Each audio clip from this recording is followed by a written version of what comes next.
Најмладиот член има 7 години, останатите се на возраст до 20 години. И сите имаат нешто заедничко – љубовта кон уметноста и сликањето. Ликовната секција на мултиетничкото Здружение за култура Комбајн Арт Колектив од 20 октомври повторно е активна. 2 пати неделно ги изучуваат основите на цртањето и сликањето. Секое дете е посебна приказна, вели Славчо Максимовски, за кого работата со деца е вистински предизвик. Интересно е, зашто секој дете е посебна приказна за себе и поголем предизвик за нас како луѓе кои што треба да едуцираат. Детето од мало треба да почне да се занимава со тоа што сака, конкретно во нашиот случај за ликовното подрачје, затоа што колку е помало детето, подобро е за понатаму да се направи нешто добро од него. По првата етапа часови, членовите на ликовната секција ги почестија љубителите на уметноста со изложба и овој пат планираат сработеното да го презентираат идната година.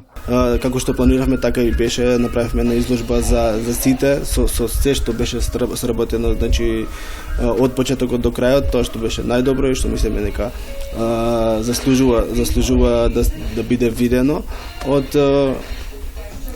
од нив. Го покажавме на изложба која што беше организирана во АМАМ од Фонтетов. Не постои недостаток од талентирани деца во овој регион, но генерално состојбата со уметноста не е поволна, вели Максимовски. Од Здруженијето се обидуваат преку својата работа и креативност да дадат придонес во развојот на културата во Тетово. Талентирани деца секако дека има. Значи тоа е неспорен факт, меѓутоа ситуацијата во која што се наоѓаме е трагикомична.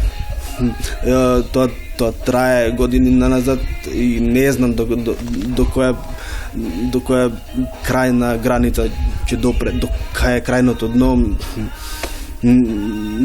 Еве се надеваме, значи, со помош на децата нешто да направиме, да се мрднеме од ова мртвило овде кој што се надевам дека некако барем малце ќе успее. Меѓутоа не зависи од нас, зависи од целокупното општество во кое што живееме. Доколку има заинтересирани, од Здруженијето вела дека се подготвени да ја прошират ликовната секција и за лица над 30 години. Во план е и воведување на драмска секција, преку која младите лица од регионов ќе имаат можност да бидат едуцирани од страна на професионалци.